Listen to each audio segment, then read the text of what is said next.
사도 요한이 밤모섬으로 유배되었을 때 그의 제자들이나 가까운 아시아 교회들은 그의 삶이 거기서 마지막 끝을 맺을 거라고 예측을 했을 겁니다. 주님의 부르심이 밤모섬에 있는 요한에게 임해서 우리가 다시 보지는 못하지 않겠나는 추측도 가능할 거예요. 그는 언제 인생의 삶을 부러뜨릴 늙고 나약하고 병들고 무력해진 늙은 사도였습니다. 하지만 우리 주님께서는 여전히 사도 요한을 통해서 가장 중요한 우리 모든 그리스도인에게 주어지는 메시지를 전하시기로 결정하셨습니다. 주님은 사도 요한을 이 시대에 가장 적절하게 아버지의 뜻과 자신의 보여준 모든 환상들을 정확하게 전달할 수 있는 매체라고 생각을 했습니다. 사실 요한은 대담하게 이 복음을 증거했고 밤모섬에서 그는 죽는 것이 아니라 친구들을 사귀고 회심자들을 많이 얻기도 했습니다. 예수 그리스도는 정확하게 이 늙고 병약한 사도 요한에게 내 계시를 전하라고 말씀하십니다. 오늘 우리는 우리에게 주어진 삶이 있습니다. 나이 많고 적고 늙고 병들고 건강하고의 문제가 아닙니다. 주님을 향한 열망, 주님을 향한 사랑, 주님을 향한 간절함이 있는 사람은 죽는 그 순간까지 사명의 삶을 살 수 있습니다. 병들어도 강건해도 튼튼해도 연약해도 주님이 우리에게 맡긴 사명이 있습니다. 여러분, 이 사명의 끝을 붙잡고 끝까지 주님 나라 향해 달려나가는 우리 모두가 되기를 바라겠습니다. 이제 본문 1절 2절에서는 이 요한을 통해서 우리에게 해야 될 아주 명확하고 분명한 네 가지를 제시해 주고 있어요. 우리 1절 2절 말씀을 같이 읽겠습니다.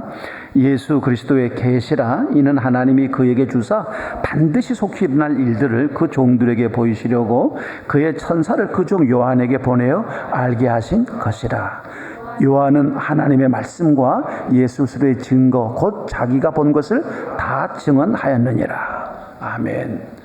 여기 네 가지가 명확하게 우리에게 제시되고 있는데 그 첫 번째는 이 책은 예수 그리스도의 계시다라고 하는 거예요. 요한에게 이 계시를 준 사람은 예수 그리스도이기 때문에 이 책 전체의 주제가 예수 그리스도고 1장에서부터 마지막 20장까지 이 사건을 끌고 나가고 주도적 역할을 하는 분도 예수 그리스도라고 하는 것이죠. 그래서 사실 이 책은 요한계시록이 아니라 예수 그리스도의 계시록이라는 것이 훨씬 더 적당할 겁니다. 실제로 2세기 이전 교회들은 이 요한계시록을 예수 그리스도의 계시라고 불렀었어요. 오늘 우리는 끝까지 이 책임져 주시는 주님의 마음을 느끼게 됩니다. 제가 참 개인적으로 좋아하는 성경 전체가 다 좋지만 특별히 애용, 사랑하는 계절이 뭐냐면 요한복음 13장 1절이거든요. 주께서 자기가 세상을 떠날 때가 오신 줄 아시고 자기 사람들을 사랑하시되 끝까지 사랑하시느냐. 참 이 말이 힘들고 어려울 때, 낙심할 때 얼마나 위로가 되는지 몰라요. 자기 사람들을 사랑하시되 끝까지 사랑했다. 오늘 주님은 이 계시를 요한에게 주시는 이유가 뭐냐? 우리를 끝까지 책임져 주시겠다는 거예요. 부활할 때까지만 아니에요. 승천해서까지만 아니에요. 하나님의 나라가 이 땅에 임하는 바로 그 순간, 재림의 그 순간까지 책임져 주시겠다. 여기에 주님의 마음을 느낍니다. 여러분, 주님과 좀 더 밀접하게, 좀 더 친밀하게 일상의 삶 속에서 예수 그리스도 날 사랑하실 때 끝까지 사랑하셔서 이 심판의 불을 지나 영원한 세계로 임하는 그것까지 책임져 주시고자 하시는 우리 주님의 마음을 날마다 느끼는 우리 모두가 되기를 바라겠습니다. 주님께서 예수 그리스도의 계시다. 내가 내 모든 것을 열어 보여준다. 아포칼립시스라는 말이거든요. 계시라는 말이 이건 드러낸다, 보여준다, 정체를 밝힌다라는 의미예요. 주님이 우리에게 모든 걸 다 보여주시고요, 다 가르쳐주시고 다 이끌어 가시는 거예요. 여러분, 이 주님을 붙잡고 알지 못하는 미래를 더 확실한 빛을 따라가는 우리가 되기를 바랍니다. 두 번째 하시는 말씀은 뭐냐? 요한이 자신의 계시의 통로라는 것이죠. 이것은 어떤 사람들의 창작물이 아니에요. 정신 나간 양반들이 자유주의자들이죠. 요한계시록을 믿을 수 없어. 아니, 세례 요한이 밤모섬에 기양 가가지고 40일 동안 굶다가 이걸 썼는데, 야, 40일 굶으면 사람이 제정신이겠느냐? 비몽사몽 간에 그냥 정신없는 말을 썼기 때문에 이걸 하나님의 말씀으로 말한다는 것 자체가 참 비이성적이고 비과학적이고 말이야. 이거는 성경이 아니고 그냥 묵시 문학의 한 장르에 불과하다고 말해요. 그러나 여러분, 계시록은 미래 사건들을 우리에게 열어주신 책이에요. 계시록이 기록하고 있는 이 미래 사건들에 대해서 이 계시라는 말은요, 하나님께서 누구에게 주냐면 예수 그리스도에게 주신 거예요. 근데 예수 그리스도는 이걸 받아가지고 누구에게 줬냐면 이걸 천사들에게 줬어요. 그리고 천사가 이 주님의 신실한 종, 참 노구를 이끌고 있는 이 요한, 사도 요한에게 준 거예요. 이 편지를 기록한 사도 요한의 목적은 자신이 받은 이 계시를 주님의 종들, 신실한 그리스도인들에게 나눠주기 위해서 이 말씀을 받았어요. 사도 요한은 자신이 하늘의 이상 중에 목격한 모든 것을 있는 그대로 다 책에 기록했습니다. 그래서 우리는 이 요한계시록을 반드시 읽어야 돼요. 그리고 이 요한계시록에 나오는 모든 약속의 말씀들을 우리가 누려야 될 권리가 있어요. 요한계시록을 경시해서도 안 되고 공포심을 가져도 안 되고 정말 나를 위해 주신 말씀이다. 하나님 아버지께서 예수 그리스도께서 사도연에게 주라고 천사에게 줬어요. 그리고 천사가 와서 이 모든 것을 낱낱이 사도연에게 줬고 사도연은 보고 들은 것을 다 적은 것이죠. 하나님 주신 이 사랑의 메시지를 통째로 받아내는 여러분 꼭 되시길 바라요. 세 번째는 뭐냐? 이 주어진 계시는 뭐라고 했냐면 반드시 이러세요. 반드시. 여러분, 여기 1절 말씀에 예수 그리스도의 계시라 이는 하나님이 그에게 주사 반드시 속히 일어날 일들을. 이런 반드시라는 말은 하나님의 섭리대로 예언된 것이기 때문에 너무나 확실하고 아주 필연적으로 이루어질 수밖에 없는 것이라는 거예요. 세상에 예수 없는 사람들이 점을 치러 가요. 미래를 보고 싶은 거예요. 미래를 알고 싶은 거예요. 이 사람하고 결혼해도 됩니까? 이 직장 가도 됩니까? 저 터에다 집을 사도 됩니까? 이 사업을 해도 됩니까? 자기 인생의 전부를 그 점쟁이 한 사람한테 맡기는 거예요. 귀신의 영이 역사를 하겠죠. 근데 주님은 우리들에게 그리스도인의 삶의 미래에 대해서 아주 명확하게 말씀을 해주시는 거예요. 곧이란 말이 뭐예요? 반드시란 말이잖아요. 반드시 그건 일어날 수밖에 없다. 이게 사건이 시간이 가면 갈수록 빨리 진행이 되거든요. 10대 때는요, 나이가 좀 먹었으면 좋겠다 생각했어요. 20대 때는 좀 더 빨리 좀 늙고 싶더라고요. 시골교회 전사가 되니까 나이가 어리니까 동네 어른들하는데 이거 악수하고 인사하는 게 참 심상치 않더라고요. 좀 불편하더라고요. 젊은 사람이 이게 손 내민다는 게. 그래서 이거 목회를 하려면 내가 빨리 나이를 먹어서 40, 50이 되겠다 이 생각을 했어요. 지금 이렇게 나이를 먹으니까요, 인생 속도가 굉장히 빠른 것 같아요. 그래서 우스갯소리로 50대는 인생이 50km로 가고 60대는 60km로 가고 70대는 70km로 간다는 말이 정말 그렇구나 하는 걸 느껴요. 근데 보세요. 요한계시록이요, 급속도로 진전을 하고 있는 것이죠. 속히 우리에게 반드시 일어날 것이에요. 어느 시대의 믿음의 사람들도요, 자기 생애에서 이 예언의 계시의 말씀들이 이루어질 거라고 생각하면서 살아왔어요. 초대교회 때도 사도 바울도요, 결혼하지 않았으면 좋겠다고 말할 정도로 주님의 재림이 임박했다고 느낀 거죠. 여러분, 종교개혁 시도 마찬가지입니다. 칼빈도 마찬가지고요, 루터도 마찬가지였어요. 자기 시대에 주님이 오실 거라고 생각을 한 겁니다. 모든 경건주의 운동과 제세례파 운동도 다 마찬가지예요. 이 사람들이 화형을 당하고 마침 루터한테 핍박을 당하고 칼빈한테 핍박을 당하는 사건들이 있었는데, 그게 다 왜냐하면 재림 사상이 아주 강렬하게 나타나가지고 자기 시대 때 예수께서 임할 거라고 생각을 한 거예요.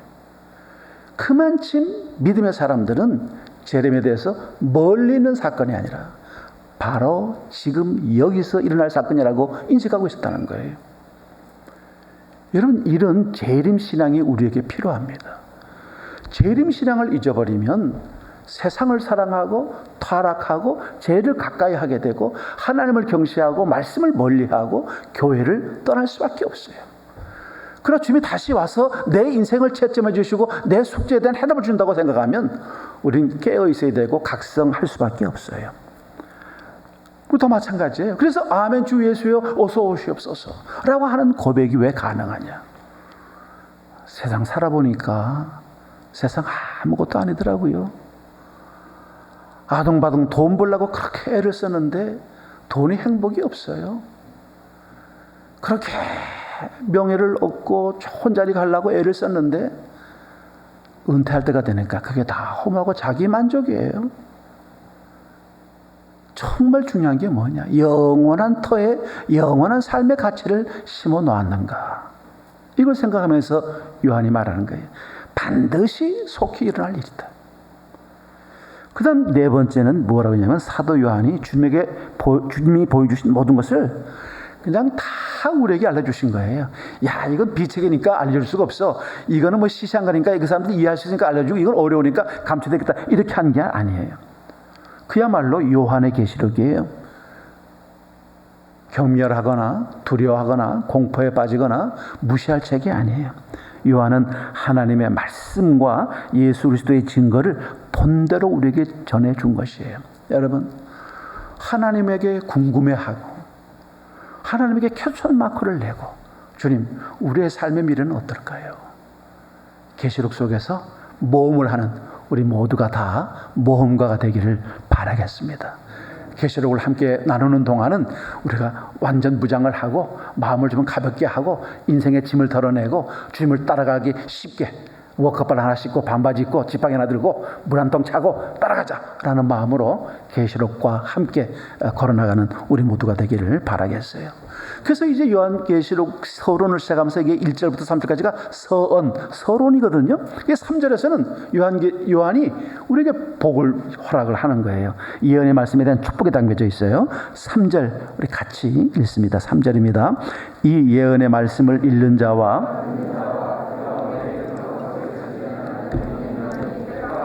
아멘. 하나님의 이 분명한 목적이 이 편지가 교회 가운데 공적으로 읽혀지기를 원했던 거예요. 감춰진 책이 아니라 선포된 책으로. 캐비넷, 창고 안에 있는 빛이 아니라 산 등성에서 모든 사람이 볼 수 있도록 이 책이 열려 있었다는 것이죠. 그러니까 모든 그리스도인들이 반드시 알아야 될 책이 요한계시록이에요. 그러니까 우리가 그동안 요한계시록을 너무 경원시하고 멀리 뒀던 거예요. 사실 저도 부끄럽지만 이걸 통째로 요한계시록을 통째로 설교하는 건 이번이 처음이에요. 목회 40년 만에 처음이니까 얼마나 부끄럽겠어요. 근데 말씀을 보니까요 흥분이 돼요. 여러분들도 요한계시록을 처음 듣는 분도 있을 거예요. 여러분 같이 한번 떠나보십시다. 이 3절에 우리에게 복을 말씀하셔요. 왜냐하면 그분께서는 이 편지를 큰 소리로 읽는 자와 교회 안에서 이걸 듣는 모든 자들 그리고 책에 기록된 모든 것을 지키는 자들에게 특별한 축복을 약속하신 것이죠. 예언의 성취를 위한 시간이 매우 임박했다. 여기 3절 하반절도 마찬가지예요. 복이 있나니 때가 가까웁니다. 야, 때가 가까웠어. 이젠 주님을 살 시간이 얼마 남지 않았어. 주님을 살 시간이 얼마 남지 않았으니까 너 바짝 이 말씀대로 말씀을 지키는 삶을 살아야 된다는 거예요. 그러니까 이 3절에서 첫 번째 단락이 뭐냐? 이 예언의 말씀은 반드시 될 일이라고 일찍에서 지적해주고 있었어요. 현대를 사는 우리들에게는 모든 성경의 말씀들이 다 반드시 이루어질 일, 성취될 일이라는 사실을 명심하시라는 거죠. 예언이란 장차 우리들에게 일어날 일들을 말해주고 있는 것이고 그것은 아직도 미완성으로 남아있는 성경의 모든 예언을 가지고 있는 거예요. 아직도 계시록은 우리에게 1장, 2장, 3장은 이미 일어났어요. 그러나 4장, 5장, 6장은 계속 진행되고 있고 그 훨씬 뒤의 것들은 미래의 것들로 지금 우리들에게 진전되고 다가오고 있다는 것이죠. 이런 종교는 없습니다. 미래에 대해서 이렇게 섬세하게 말씀하고 있는 종교는 없어요. 예수 그리스도 아니고서는 이 미래에 대해서 확실하고 명확하고 분명하게 우리의 갈 길을 보여주는 책은 어디에도 없습니다. 반드시 될 일, 이것이 첫 번째예요. 3절의 말은 두 번째 의미는 잃는 자가 누리는 복이 있다는 거예요. 여기서 잃는 사람은 단 한 사람입니다. 단수로 되어 있어요. 이건 뭐냐면 같이 우리 6월달부터 6, 7, 8 석 달 동안 성경 읽기 합시다. 이번에는 개혁개정판 말고 메시지나 현대인 성경이나 현대어 성경 하든 개정개혁 피한 성경 번역본 쓰십시다. 이렇게 한단 말이에요. 그러면 각자 읽는데 그 말 뜻이 아니라 공교회에서 말씀을 이렇게 문서를 선포하는 거죠. 혼자 단수로 말하는 거예요. 여러분, 단수로 회중을 대표해서 성경 읽는 사람을 말하는 것인데 이 사람은 이 메시지를 청중들에게 큰 소리로 읽는 사람이에요. 성경이 우리에게서 가장 나은 삶의 방식이 무엇이고 가장 고상한 경험이 무엇이며 가장 편안하게 죽는 방법이 무엇인지를 가르쳐준다라고 청교도 목사 존 플라벨이 우리에게 말씀을 했어요. 우리가 성경을 읽지 않는다면 우리의 삶의 방식과 인생의 의미를 알지 못하게 되고 결국은 하나님 말씀 없이는 헛되게 믿고 헛되게 사는 거예요. 그냥 자기 소견대로 믿는 거예요. 그냥 자기 원하는 대로 믿는 것이지 하나님이 원하시는 삶의 방식을 안 갖는 것이죠. 그러니까 우리가 정말 성경을 읽을 때 이거를 역사책으로 보지 말고 5,000년 전의 역사가 담긴 그런 책으로 보지 말고 주님이 정말 날 사랑해서 야 태호야 내가 널 사랑한다. 내가 너에게 연애 편지를 보낸다. 사랑의 마음을 담아서 보낸다. 이렇게 우리가 이 성경을 읽는다고 하면 정말 우리가 느끼는 감정이 다를 거예요. 우리가 성경을 읽을 필요가 있습니다. 개인적으로도요. 신명기 17장 19절 말씀에서 율법서를 자기 옆에 두고 읽어서 그 하나님 여호와 경외하기를 배우며 이 율법의 모든 말과 이 규를 지켜 행하는 것이라고 말씀한 것처럼 우리가 개인적으로 성경을 많이 읽어야 돼요. 여러분, 이건 제가 설교 본문에도 없는 건데요. 갑자기 생각나서 하는 얘기인데 여러분 가정에 식구만큼 성경책이 없어요. 신방 가면 신방 받는 이 사람들이 성경책을 못 갖고 나와요. 그 성경 하나 몇만한 거는 39,000원인데 집안에 식구가 5명이면 한 10권은 있어야죠. 안방에도 있고 차에도 있고 그저 손에 잡히는데 성경이 있어야 돼요. 어제 제 친구 장로가 이 사이클 타고 왔다고 저한테 사진을 보냈길래 제가 물어봤어요. 야, 사이클이나 자전거가 얼마냐 그랬더니 티타늄은 1,000만 원이고 보통 거는 600만 원이고 조그만 건 300만 원이고 보통 탈만한 건 100만 원이고 싸구려 중국제는 10만 원인데 이거는 금방 녹슬어서 못 타. 하나님 건강을 위해서 이렇게들 투자를 하는데요. 이 영적인 이 생명을 위해서 성경 하나 39,000원짜리를 구입을 못하는 거예요. 집에 번역본이 하나 없는 거야. 여러분, 우리 요한계시록 읽으면서요 말씀을 읽는 자가 되십시다. 일단 믿음 없어도요 성경책부터 사세요. 한 5권씩 사놓으세요. 그리고 애들 것도 사놓고요 1살짜리 것도 사놓고 5살짜리도 사놓고 10살짜리도 사놓고 15살짜리도 사놓고 20살짜리도 사놓고 그 자식들 선물 줄 때 꼭 생일 선물로 성경 번역본도 좀 사주고 그래서 성경 읽는 또 가정에서도 필요하죠. 신명기 6장 6절부터 8절 말씀 보니까 오늘날 내가 네게 명하는 이 말씀을 너는 마음에 새기고 내 자녀에게 부지런히 가르치고 집에 앉았을 때든지 길에 행할 때든지 누웠을 때든지 일어날 때든지 이 말씀을 강론할 것이며 너는 또 그것을 내 손목에 매어 기호를 삼으며 내 미간의 표를 삼고 라고 그랬고요. 또 우리가 공식적으로 예배 때 성경 읽잖아요. 신명기 31장 11절 말씀 보니까 온 이스라엘이 내 하나님 여호와 그 택하신 곳에 모일 때에 이 율법을 낭독하여 온 이스라엘로 듣게 할지니 라는 말씀을 통해서 말씀은 항상 선포되고 읽어져야 된다는 것을 주는 거예요. 결국 읽는 사람은 복을 받고 읽는 것을 듣는 사람도 복되다라고 전개를 시키는 것이죠. 그러니까 세 번째 단락이 뭐냐? 3절의 세 번째 단락은 듣는 자들이 누리는 복이 있다는 거예요. 여러분 여기 3절의 이 예언의 말씀을 읽는 자와 듣는 자라 그랬어요. 성경이 처음 시작 때는 마태복음이나 누가복음에 여러분 잘 아는 마리아와 예수님의 어머니 마리아와 세례요한의 어머니 엘리사벳이 천사의 말을 듣고는 주님을 높여드렸어요. 자신이 감당할 수 없는 은혜가 임하고 있음을 그들은 알았어요. 천사의 말을 그냥 아멘으로 받아들인 거예요. 의심하지 않았어요. 왜요? 진짜예요? 참말로? 그렇게 말하지 않았어요. 아멘 했을 뿐이에요.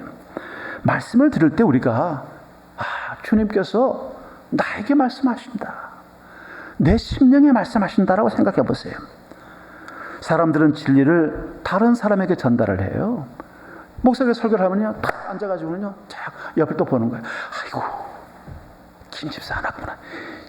이거 들어야 되는데, 이 목사님 소리 이거 들어야 되는데, 아이고, 우리 영감택이 데리고 왔어야 되는데, 이거를 우리 영감택이가 들어야 이게 나한테 잘 텐데.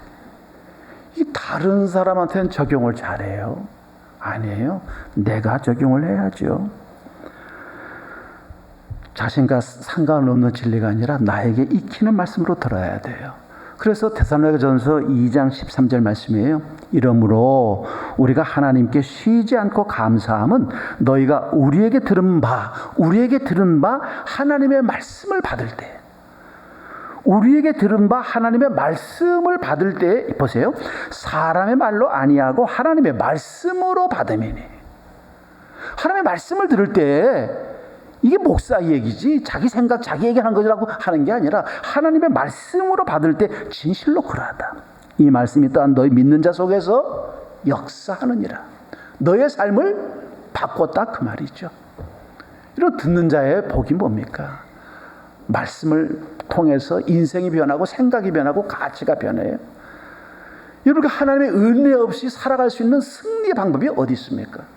십자가를 지고 가는 삶도요, 나를 따라오거든 자기를 부인하고 자기 십자가를 지고 따라오는 그 제자의 삶도요, 은혜가 전제되지 않고서는 갈 수가 없어요.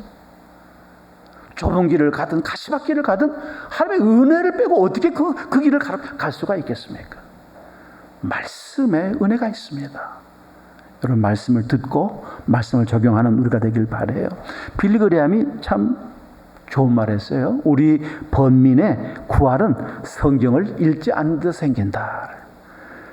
크리스천들이 고민하고 번민하고 걱정하는 거에 구할 정도는 다 성경 안 읽어서 거기 다 성경이 해결될 수 있는 거라는 거죠.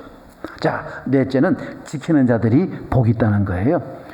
여러분, 뭐 이 얘기는 맥이 딱 들어오는 게 뭐냐면 롯의 아내잖아요. 뒤돌아보지 말라고 그랬는데 그 뒤돌아보지 말라는 말을 무시하고 돌아봐가지고 그냥 소금기둥이 돼버리고 만 것이죠. 말씀을 무시하고 거부했어요. 예수님을 만났던 사람들은 그 말씀을, 예수님의 말씀을 믿음으로, 주님이 이렇게 말씀하세요. 내 믿음이 너를 구원하였으니 평안히 가라. 내 믿음이 너를 구원하였으니 일어나 걸어가라. 내 믿음이 너를 구원하였으니 내 자리를 들고 일어나 걸어가라. 이렇게 말씀하시는 거예요. 말씀을 아멘 하고 믿으면 아멘의 삶을 사는 거고, 말씀에 마음을 닫고 말씀에 자기 삶을 자물쇠로 잠가버리면 말씀에 역사할 것이 없어요. 그러니까 말씀을 지킨다는 것 그 자체가 복이 되는 거고, 그러니까 말씀을 지키기 위해서 모든 걸 잃는다고 해도 손해볼 게 없다. 말씀 지키는 것이 더 큰 은혜가 되고 더 큰 복이 되니까. 여러분, 그래서 말씀을 지키는 것은 결국 종말을 기다리는 것과 똑같은 거예요. 말씀대로 살면 종말이 언제 오든 상관없어요. 공부 잘하는 애들이 뭐 시험 걱정합니까? 항상 공부 열심히 하니까 언제 시험 봐도 끄떡없잖아요. 공부하는 사람들이 갑자기 그냥 뭐 벼락치기를 하는 것이죠. 종말의 시간이 가까이 오고 있고 우리들에겐 점점 축복의 시간이 가까이 오고 있는 거예요. 이런 말씀을 지키는 은혜를 누리게 되기를 바라요. 우리가 이제 다음 달이나 또 요한계시록 이제 3장을 하게 되면 빌라델비아 얘기가 나오잖아요. 요한계시록 3장 10절에 빌라델비아 교회가 나오는데 이 교회는 주님의 칭찬을 받았어요. 근데 주님의 칭찬을 받는 비결이 딱 하나예요. 너가 나의 인내의 말씀을 지켰은지요. 내 말을 지켰은지라는 거예요. 너가 나의 인내의 말씀을 지켰은즉 내가 또한 너를 지키어 시험의 때를 미연하게 하리니 이는 장차 온 세상에 임하여 땅에 거하는 자들을 시험할 때라. 너가 내 말씀을 지켰으니 나는 너를 지키겠다 라고 말씀하시는 것이죠. 말씀을 지키는 자들만이 하나님의 복을 누리고 미래를 기다릴 수 있게 되는 거예요. 여러분 이제 복 받읍시다 이런 주문 말고요, 그냥 복 받는 비결, 말씀대로 삽시다라고 하는 게 우리에게 필요한 것이죠. 성경적 삶을 실천하고 적용해가는 태도를 영적인 습관으로 가질 수 있어야 된다는 거예요. 우리 JDM이, 우리 한제가 아주 강조하는 특징이 뭡니까? 우리 신앙적인 특징, 우리 모임의 신앙, 공동체의 신앙적 특질이 뭐냐? 말씀대로 사는 삶 아닙니까? 성경적 삶을 추구하는 삶이고요, 성경대로 살아가는 것이 우리 모임의 구주잖아요. 그래서 오늘 우리 채플도 성경 중심적이고 선교 지향적인 공동체라고 강조하는 거예요. 핵심은 다른 거 없어요. 말씀대로 살고 있냐, 이게 가장 중요한 가치라는 것이죠.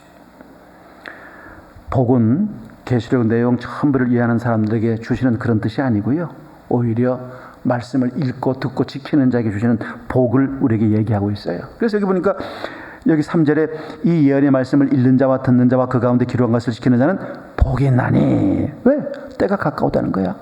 근데 요한계시록에 복이 7번 나와요. 여러분 보세요. 여기 나지 않습니까? 보이시죠? 안 보이세요? 예, 요한계시록 7가지 복을 제가 읽어드릴게요. 첫 번째는 예언의 말씀을 읽는 자와 듣는 자들과 그 가운데 기록한 것을 지키는 자들이 복이 있나니 때가 가깝다는 지금 3절 말씀이고요. 두 번째 복은 무슨 복이냐? 또 내가 들으니 하늘에서 음성이 나서 가로되 기록하라. 지금 이후로 주 안에서 죽는 자들은 복이 있도다. 성도의 죽음이 복되다는 거예요. 그 다음에 세 번째는 보라, 내가 도적같이 오리니 누구든지 깨어 자기 옷을 지켜 벌거벗고 다니지 아니하며 자기의 부끄러움을 보이지 아니하는 자는 복이 있도다. 주님을 따라가는 순결한 삶, 세상과 분리된 거룩한 삶의 추구자들 말하는 것이죠.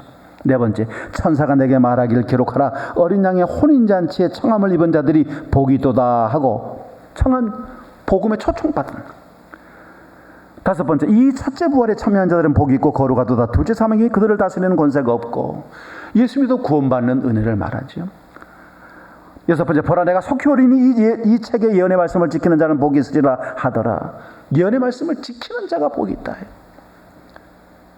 마지막 7번째, 그 두루마기를 빠는 자들이 복이 있나니. 두루마기를 빠는 자들. 여러분 이 마태복음 5장부터 나오는 산상수훈의 메시지처럼요, 여기 이 복의 개념이 이 세속적인 복이 아닙니다. 정말 하나님의 신령하고 영적인 복을 말해주는 거예요. 이런 복이 진짜 우리에게 필요한 복이고요, 은혜예요. 이것을 누리는 삶을 살아야 되는 것이죠.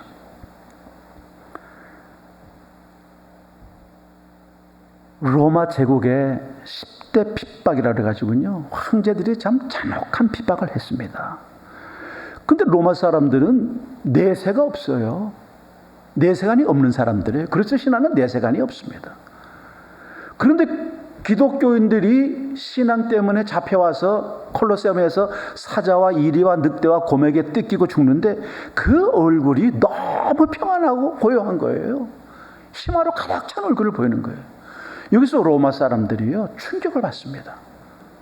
이 잔혹한 살인 현장에서 어떻게 저렇게 편안하고 고요하고 소망 있는 표정으로 죽을 수 있는가?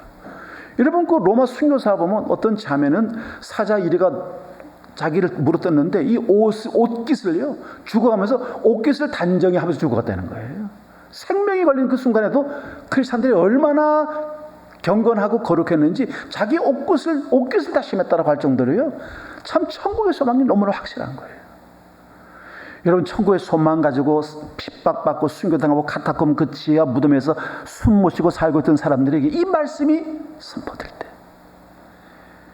이 말씀이 읽어질 때 그들의 마음이 어떻겠습니까? 얼마나 힘이 되고 용기가 되고 소망의 확신을 갖게 되었을게요.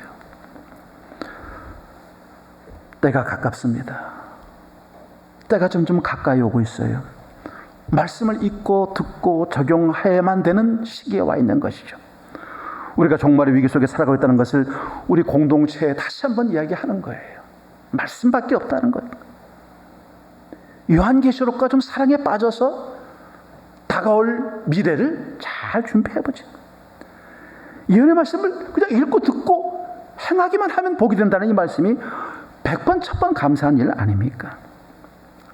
때가 가까운 이때에 우리 사랑하는 사람들 정신 바짝 차리고 하나님 말씀 붙잡고 그 말씀을 잘 읽고 듣고 말씀을 자기의 삶에 적용해서 그 말씀이 내 안에서 다시 뿌리가 내리고 열매가 맺고 꽃이 피어서 내 삶을 통해서 이 시대를 사는 암담한 희망 없는 삶을 사는 사람들에게 당신의 소망이 뭡니까?